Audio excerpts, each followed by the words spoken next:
Honorable Mr. Sunil Kant Munjal joins us at the CII's annual brand conference. Thank you so much, Mr. Munjal, for joining us. A whole lot of discussions happening at the conference, sir. But the key point that emerges is that that the private sector will eventually lead India to a $35 trillion economy by 2047. What sectors do you think would be coming up first that would be propelling that rocket, sir? The interesting thing about India right now is it's doing something which no other country has done, which is building physical infrastructure and digital infrastructure at the same time. So the two benefits for doing that. One is, of course, during the actual implementation, lots of investments taking place, lots of skilling is taking place. But once each one is complete, it lubricates a system for a multiplier of growth in almost every sector you can imagine. We are building, right now, 100 new airports, 27 new seaports, large sections of the road building program. So what is happening is India's innovation through the startup ecosystem is one of the unique keys to India's development in the future. Certainly areas like life sciences, I think, will grow for sure. Additional inputs of technology into things like agriculture, healthcare are going to be multipliers for future growth. While, of course, mobility, which has to go through a complete transformation, will see lots and lots of action and investment as we go along. Clearly, for India, the future is not only here, it's here to stay for a good 2 to 3 decades at least. Sir, of course, you've been an ardent speaker on wealth creation. You've been an ardent speaker on promoting startups. What policies do you think that the government should undertake in order to ensure the vision gets completed, sir, especially for the startups and for the wealth creators, sir?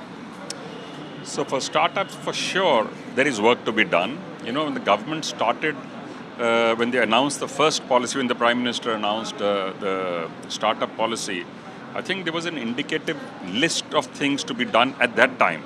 I don't remember the exact number. I think there were 26 things to be done. Only 14 got announced as policy. Since then, 2 or 3 more have got announced. So I see no reason why the government, which has a stated intent to support the system, should not actually implement all the rest. As to wealth creation, I think wealth creation should go hand in hand with philanthropy in India. That's important, especially living in a country with such extreme diversity and still people living in poverty. Clearly, we are improving in that sense, in that area, but there's work to be done.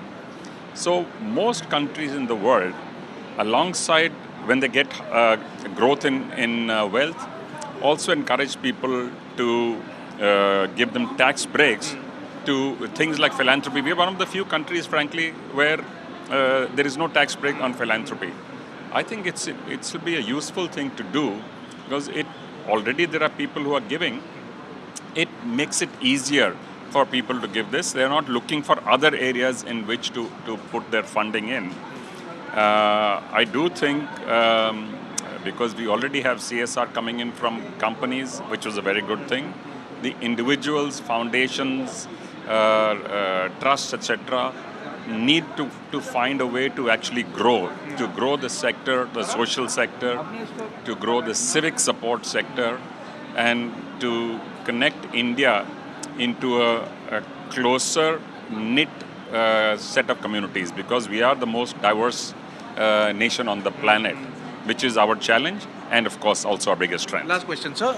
Last question. In fact, the Prime Minister also mentioned in our interview to India Today Group that wealth creators should be respected, and wealth creators are the one who will drive the economy, sir.